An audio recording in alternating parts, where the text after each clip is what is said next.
បាទស្វាគមន៍វីដេអូជាបន្តទៀតបាទចានេះគឺ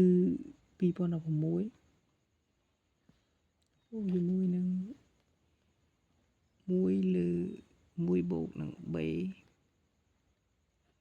លើ2គឺគុណ2016បូកជាមួយនឹង c បូក1លើ2គឺគុណ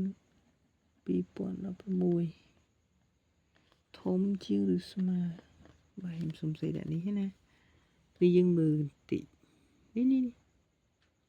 អានេះបូកយកគ្នាបានទេបាទ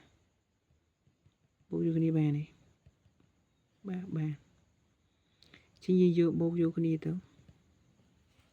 ប៉ុន្តែខ្ញុំសុំកាត់ទៅខ្ញុំសូមស្រាយបញ្ជាក់ឡើងនៅមានន័យថា a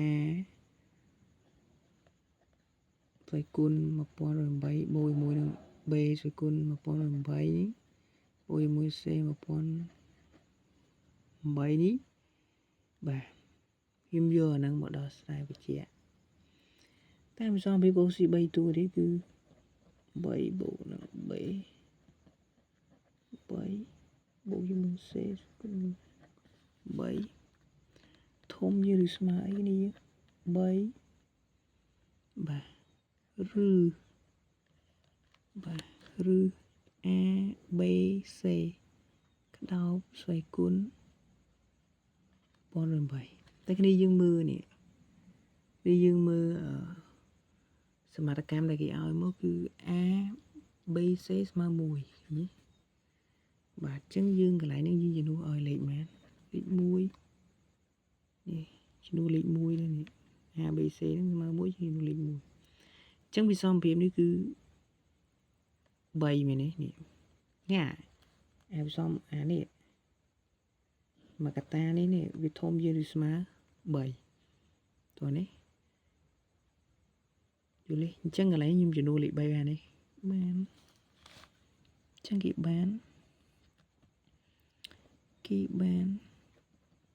បាទ1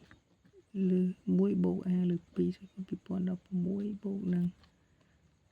1បូក3លើ2ស្មើ2016 1បូក c លើ2បាទស្មើ2016បាទទៅជាងឬស្មើ3ប៉ិតបើចឹងគ្នាយើងត្រូវដោះស្រាយតាមហ្នឹងណាអញ្ចឹងក្បួនរបស់វាគឺ